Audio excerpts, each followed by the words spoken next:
Lena Hart was escorted out of the hospital like a common criminal, stripped of her badge and told she was just a nurse. But soon after, a fleet of black government SUVs surrounded the building, and a 4-star general walked into the lobby with one terrifying demand: bring her back. The emergency room at Alexandria General Hospital carried its usual heavy scent of industrial bleach, stale coffee, and quiet desperation. Outside, a relentless Virginia downpour hammered against the reinforced glass of the ambulance bay doors. Inside, Lena Hart moved with focused intensity, scrubbing dried betadine from her forearms. At 38, she was the steady backbone of the night shift. 15 years in the trenches of emergency medicine had given her instincts sharpened by countless hours of trauma, a razor-sharp memory for pharmacology, and an almost uncanny ability to read a patient's crashing vitals before the monitors even sounded the alarm. Those skills meant little to Dr. Everett Lang, 32, dressed in custom-tailored scrubs, with a jawline that looked borrowed from a soap opera. He was the son of one of the hospital's biggest financial donors, a nepotism hire through and through. He treated the nursing staff not as colleagues, but as subordinates. He was the kind of doctor who could miss a subtle fracture because he was too busy checking his stock portfolio on his phone. The double doors of the ambulance bay burst open, bringing a gust of freezing rain and the urgent voices of paramedics. Incoming, unidentified man, found unresponsive near the naval shipyards. The lead paramedic, Cole, shouted as they wheeled the gurney inside. GCS hovering around 7. Found down in an alley. Smells heavily of alcohol. Vitals are soft, BP 85 over 50. Heart rate 115. Lena was already at the bedside, moving with practiced calm. The man appeared to be in his late 60s, iron gray hair matted with mud and rain, wearing a heavy canvas jacket soaked through, and worn leather boots. The sharp smell of cheap whiskey clung to him. Dr. Lang strolled out of the lounge, espresso in hand, took one look at the patient, and sighed with open disdain. "All right, Cole, what treasure have you brought me tonight?" he asked, voice thick with condescension. Another frequent flyer who had too much fun under the bridge. He was completely unresponsive when we found him. "Doctor," Cole replied, wiping rain from his face. Rhythm was slightly irregular. We couldn't get much history. "He's intoxicated and out cold." Lang waved a dismissive hand without even reaching for his stethoscope. "Lena, put him in room 4. Hang a banana bag, push some Narcan just in case he's mixing, and draw a standard talk screen. Let him sleep it off. I'm going back to finish my charting." He turned to leave, but Lena didn't move to gather the IV fluids. She was staring at the man's neck. "Dr. Lang, wait," she called, her voice steady but urgent. He paused, visibly irritated. "What is it?" "Nurse Hart, look at his jugular veins," she said, pointing. The veins were thick and distended, pulsing rapidly, and his skin, in just pale from the cold. "He's cyanotic, his lips are blue." "That's not simple alcohol intoxication." Lang rolled his eyes. "Of course he looks terrible, Lena. He's an old drunk in the rain." She grabbed her stethoscope and pressed it to the man's chest, listening intently. "His heart sounds are muffled. Barely there. Doctor, his blood pressure is now 80 over 40 and his pulse is 125. Distended neck veins. Low blood pressure. Muffled heart sounds, that's Beck's triad?" Lang's face flushed. "Are you trying to diagnose cardiac tamponade on a homeless drunk without an ultrasound? Did you earn your MD over the weekend?" "I don't need an MD to recognize a pericardial effusion crushing his heart." Lena shot back, adrenaline rising. "He needs an ultrasound right now. He could have taken blunt force trauma to the chest. The whiskey might have been spilled on him. Look at his hands. They're manicured under the mud. He's not a chronic alcoholic. Enough, Lang snapped, slamming his hand on the gurney rail. I am the attending physician. You are a nurse? Do not overstep. Hang the fluids and run the talk screen. That is an order. Before he could walk away, the monitors erupted into a piercing continuous alarm. The man's eyes rolled back. His chest stopped moving. He's coding. Lena shouted, leaping onto the step stool to begin chest compressions. Get the crash card. Lang froze, his arrogance shattering into panic. Push epi. Somebody push epinephrine. Epi won't work if there's no space for his heart to beat. Lena cried, pumping hard. His pericardial sac is filled with blood. Compressions won't move anything if the heart is being strangled. We need to drain a pericardiocenis, right now. I need to pay surgery. Lang stammered. We have to wait for the surgical team. He'll be brain dead in minutes. Lena roared, arms burning. Do the procedure. Everett. I can't, he admitted, voice cracking. I haven't done one in years. Lena didn't hesitate. Cole, take over compressions.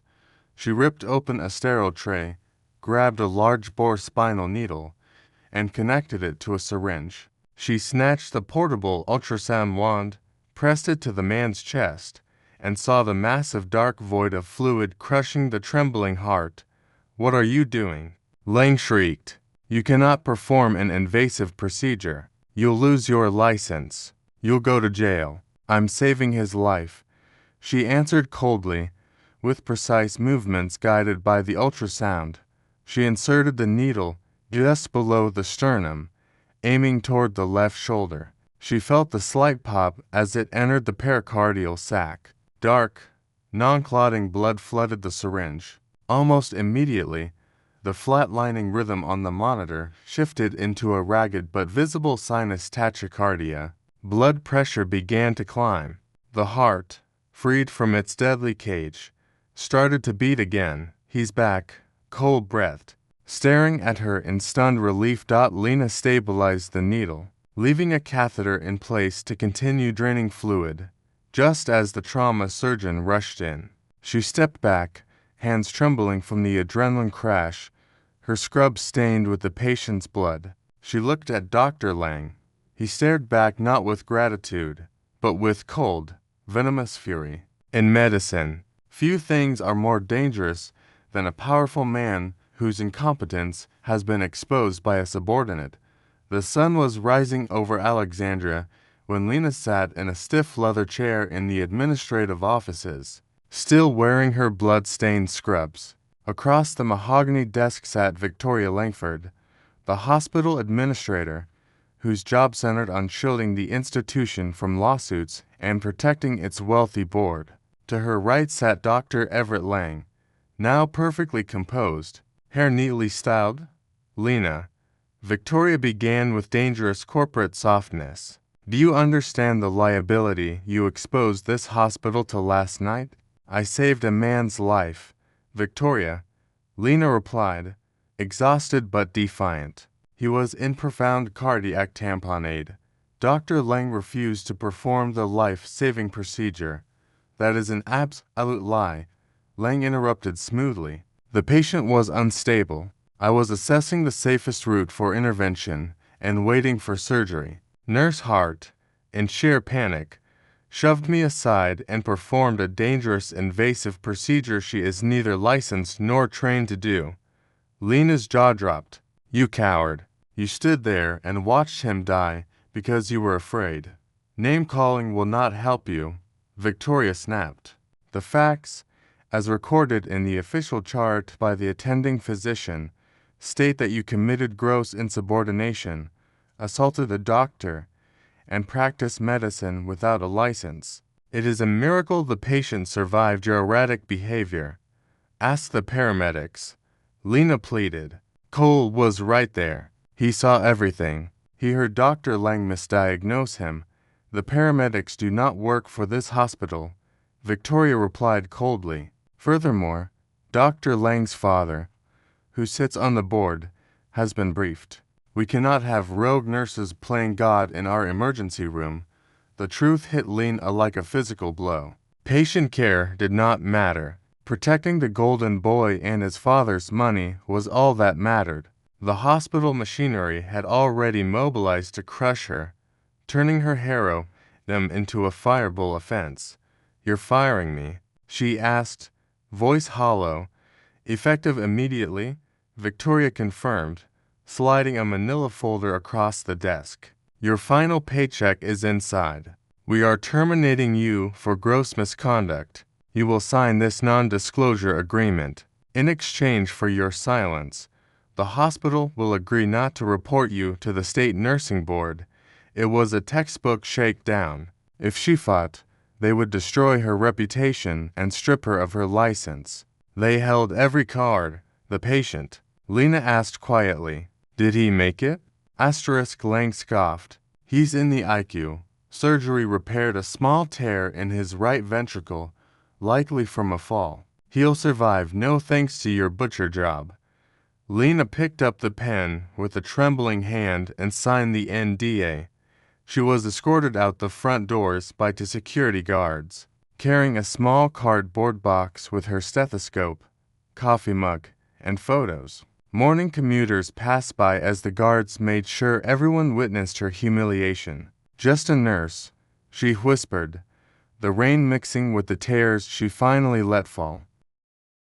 In the days that followed, Lena's life dissolved into a dark, paralyzing depression. She sat in her cramped apartment staring at the walls, her career and identity gone in minutes. She drafted dozens of emails to medical lawyers, only to delete them all. Who would believe a fired nurse over a billionaire's son and a hospital CEO? Her savings were meager. Rent was looming. She opened her laptop and searched for any job: retail, waitressing, anything to survive. She was halfway through an application for a grocery store shift manager when the heavy thrum of engines rattled her window.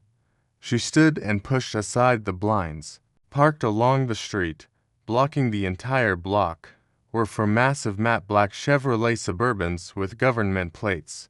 Before she could process the sight, 8 men and women in immaculate military uniforms stepped out and secured the perimeter with synchronized precision. The rear door of the lead vehicle opened. A tall, powerfully built man in the service dress uniform of the United States Army emerged. 4 silver stars gleamed on his shoulders. He looked up, his sharp eyes locking onto her window, then walked toward her front door. The knock was not loud, but it carried undeniable authority. Lena pulled her cardigan tighter and opened the door. The man filled the hallway. Up close, the stars on his epaulets shone with precision. His face was carved from granite, lined with years of command, piercing blue eyes that missed nothing. His nameplate read Voss, Lena Hart. His deep baritone commanded instant respect. "Yes," she managed. "I am General Harlan Voss, commander of the United States Army Forces Command. May I come in?" She stepped aside wordlessly. The general entered her small living room, unfazed by the worn sofa and stack of past due bills. He did not sit. He turned to face her, his expression softening slightly, though his eyes remained intensely focused. "A man was brought into the emergency room at Alexandria General recently," he began. "Found unresponsive, hypothermic, smelling of alcohol, and crashing rapidly. I believe you are the triage nurse on duty." Lena's stomach dropped. The NDA, had they escalated this to federal authorities? "Sir, I signed a non-disclosure agreement. I cannot legally discuss any patient interactions from that night." General Voss gave a short, humorless scoff. "I don't give a damn about Victoria Langford's unconstitutional gag order. Hart, the man you treated, the man dismissed as a vagrant by an incompetent legacy high-ris, my father, retired Lieutenant General Elias Voss. He is a Congressional Medal of Honor recipient and former Deputy Director of the Defense Intelligence Agency." Lena gasped, hand flying to her mouth. The alcohol the paramedics smelled. "My father suffers from early-onset Alzheimer's. He slipped away from his caretaker during the storm. He was walking his golden retriever near the docks. The dog, spooked by thunder, pulled the leash. My father fell hard, striking his chest against a concrete pylon. The whiskey came from a flask in his breast pocket that shattered when he fell, soaking his clothes. He wasn't drunk. He was dying from blunt force trauma that ruptured a vessel in his pericardium. I knew it. Lena whispered fiercely. I told Dr. Lang it wasn't intoxication. His heart was being crushed, and for your brilliant diagnostic skills, you were terminated, the general stated flatly. It was not a question. He already knew everything. How did you find out? She asked. The hospital buried the incident. They fired you the next morning and threatened to revoke your license. General Voss's eyes darkened. We had my father transferred to Walter Reed. The finest cardiothoracic surgeons reviewed his chart and the official charting submitted by Dr. Lang. In his notes, Lang claimed he bravely identified the cardiac tamponade and performed the pericardiocenus himself, stating you panicked and had to be removed from the room. Lena felt sick. Lang had stolen credit for the procedure while destroying her life to silence the only witness to his cowardice. However, General Voss continued, a cold smile touching his mouth. Lang is a spoiled amateur. His notes described inserting the needle at a 45-degree angle from the midclavicular line. But the trauma surgeons at Walter Reed examined the ultrasound imaging stored on the portable machine. They saw the subxiphoid entry. They saw the precise, flawless angle that saved my father's life. The procedure described in the chart was physically impossible. Our investigators also intercepted a whistleblower complaint filed with the state nursing board by paramedic Cole. Lena let out a breath she hadn't realized she was holding. You saved my father's life when a wealthy man's son left him to die on a gurney, General Voss said, voice low but powerful. He extended his hand. For that, the Voss family is in your debt, and I intend to repay it right now. She shook his hand. What do you want to do? I want you to put your scrubs back on. Nurse Hart, he ordered, placing his cap back on his head. We are going back to Alexandria General. It is time to perform an operation to remove a cancer. The rain had stopped, but the air around Alexandria General Hospital crackled with tension. The fleet of black SUVs pulled directly into the ambulance bay. Military police officers secured the doors. General Voss emerged, towering over everyone, with Lena walking beside him in her faded blue scrubs, head held high. The two security guards who had escorted her out days earlier saw her flanked by a 4-star general and armed military police. Their faces drained of color. They stepped back against the wall. General Voss marched straight to the elevators and up to the 5th-floor boardroom. Inside, Victoria Langford was hosting a donor luncheon. Dr. Everett Lang sat at her right in a tailored suit, laughing over sparkling water with wealthy board members. The general did not knock. An MP slammed the door open. It hit the wall with a thunderous crack that silenced the room. Excuse me, Victoria shrieked, jumping to her feet. What is the meaning of this? You cannot barge in here. General Voss walked to the head of the long table and planted his fists on the polished wood. My name is General Harlan Voss. I am here regarding the attempted murder of a federal VIP patient, the falsification of official medical records, and systemic Medicare fraud. Color drained from Victoria's face. Dr. Lang's glass slipped from his fingers and shattered on the floor. The only mistake was the catastrophic incompetence of your staff physician. Voss snapped, turning his lethal gaze on Lang. Dr. Lang, you treated a man you diagnosed as an intoxicated vagrant. You documented in the official federal medical record that you performed an emergency pericardiocenus on that patient. I did? Lang lied, voice cracking. The patient was unstable. I acted decisively. You acted like a terrified child. Voss roared. That patient was Lieutenant General Elias Voss. Military surgeons at Walter Reed reviewed the ultrasound telemetry and your fabricated notes. They do not match. The angle of the puncture, the telemetry timestamps, and the sworn affidavit of the paramedic on scene all confirm one fact: you froze. You abandoned your patient. Nurse Lena Hart shoved you aside and saved his life. The board members began whispering frantically. General, please, Victoria begged, her polish gone. We handle this internally. Nurse Hart violated protocol. She is not licensed. Nurse Hart acted under the legal protection of the Good Samaritan law in an extreme emergency where the attending physician was incapacitated by cowardice. Voss interrupted. But your problem is much larger than wrongful termination.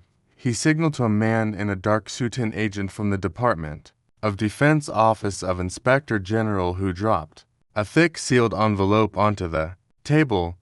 Alexandria General receives $40 million annually in federal grants and Tricari funding, General Voss explained. Falsifying a medical chart to cover up malpractice on a federally insured military veteran is a felony. Defrauding the government by billing Tricari for a surgical procedure performed by an unlicensed staff member while claiming the doctor did it is a massive federal crime. Lang stood, sweat slick on his face. You can't do this. My father is on the board. He funds half this hospital. Your father, the federal agent spoke for the first time, is currently being raided by the FBI. Once we opened the audit into your medical fraud, we found extensive irregularities in his charitable tax write-offs linked to this hospital. He is in custody. Lang's legs gave out. He collapsed back into his chair, face buried in his hands. His empire of privilege vaporized in seconds. As of this moment, General Voss announced to the horrified board, all federal funding to Alexandria General is frozen pending a joint investigation by the Department of Justice. Furthermore, I have personally requested the State Medical Board revoke Dr. Lang's medical license permanently. Victoria looked like she might be sick. She turned to Lena, voice trembling. Lena, please. We can fix this. We can reinstate you full back pay, a promotion to head nurse. Whatever you want. Lena looked at the woman who had stripped her of dignity days earlier, then at Dr. Lang, whose arrogance had finally met immovable consequences. I don't want a job here. Victoria, she said, voice clear and steady. I wouldn't trust this hospital to treat a stray dog, let alone a human being. General Voss turned to her, eyes shining with profound respect. Nurse Hart is entirely correct. She has already accepted a new position. She will soon begin as the Civilian Director of Trauma Triage Operations at Walter Reed National Military Medical Center, overseeing the very surgeons who exposed Dr. Lang's fraud. Lena smiled for the first time in days, a position she had never dared to dream of, where her instincts and brilliance would be valued, not punished. Gentlemen, General Voss said to the federal agents, you may proceed with the arrests. As agents moved in with handcuffs for Victoria Langford and Dr. Everett Lang, the general offered his arm to Lena. They walked out of the boardroom together, leaving the ashes of corruption behind them. As they stepped onto the elevator, descending to the ground floor, Lena looked at him. Thank you, sir, for everything. No, Lena, the general replied softly, the warrior giving way to a grateful son. Thank you. Because of you, I get to have dinner with my father tonight. The corrupt administration thought they could throw a brilliant nurse under the bus to protect their wealthy golden boy. They had no idea the man she saved was a military hero, and that his 4-star general son would bring the full wrath of the United States government down upon them. Justice was finally served. If you loved this story, hit the like button, subscribe, and share it with your friends.